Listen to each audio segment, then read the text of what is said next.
الحمد لله والصلاة والسلام على رسول الله. اما بعد، السلام علیکم و رحمت الله و برکاته. برادر سوال دادن که گفتن کلمه الله چندین بار در بعضی از جایها دیدن که فضیلت زیاد دارد. به مانند بعضی از رسالچه ها، کتابچه ها، بعضی از کتاب های زبان تاجیکی و روسی نوشته شده است که گویا 1000 بار اگر الله گوید الله شما از کسلی هایی که حتی شفا ندارد شفا میدهد. 1000 بار الله گوید شما درجتون بالا میشد. 1000 بار الله یا الله یا الله گوید شما به نهایت به اجر و ثواب چی میشوید؟ نائل میگردید. آیا همین از نظری دین و شریعت و اهل سنت و جماعت درست است یا نیست؟ بارک الله فیکم. صحبت مختصر ما این است که اولا ذکر عبادت است.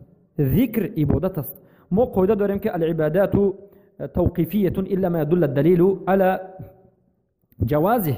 تمام عبادت ها انجام دادنش جایز نیست مگرم بجز همون عبادت هایی که دلیل داشته باشد.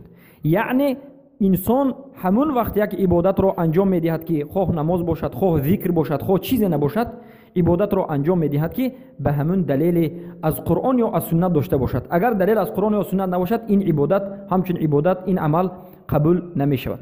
این چنین همین ذکری که یا الله را گفتن یا الله را 1000 بار و 100 بار گفتن، عموما چند بار نباشد گفتن، آیا رسول اکرم صلی الله علیه و سلم کرده اند یا صحابگان رسول اکرم صلی الله علیه و سلم انجام داده اند یا یگان نفر از امامان آیا این عمل را انجام دادند؟ البته وجود ندارد. از رسول اکرم صلی الله علیه و سلم یگان روایت نیست که یگان بار یا الله گفتنی باشند و دیگر هیچ چیزی نگفتگی باشند.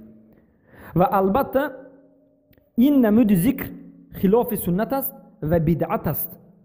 این بدعت است و این البته در منهج صوفی ها دیده می شود. صوفی ها الله یا که یا الله میگن و در آخر رفته هو میگن که این غلط است و این عمل بدعت است و خلاف سنت است و بدعت گمراهی و ضلالت است. بارک الله فیکم. پس چگونه ما ذکر کنیم؟ یا الله گفتن جایز نیست میگید؟ نه، جایز است، اما ما میگیم شما یا الله گوید بعد از این طلب کنید. شما بگید ای الله به من نگاه کن، مرحمت یا الله گفتید، بعد از این طلب کنید مغفرتم کن، رحمتم کن. اما خود یا الله هیچ فایده ندارد. شما الله ندا کرده شدید، مرحمت بعد از این دو چیزی طلبید. و بعد از این رسول اکرم صلی الله علیه و سلم در تمام ذکر فقط الله را به دیگر چیزها چی مقارنه ذکر با همراهی دیگر چیزها، با همراهی دیگر صفات یا که با همراهی طلب ذکر میکردند. اللهم اغفر لی. اللهم یعنی ای الله یا الله، مغفر لی ببخش. یا که رسول اکرم صلی الله علیه و سلم میگن که اللهم اغنینی، ای الله مرا بایگردان. اللهم اهدینی، ای الله یا الله مرا هدایت کن. اللهم ثبتنی، ای الله مرا ثابت قدم نگه دار. اللهم یا مقلب القلوب، ای الله یا الله. ببینید الله را پیامبر صلی الله علیه و وقتی که یا الله گفته ندا میکنند بعد از این یگون چیزی میطلبند از الله سبحانه و تعالی.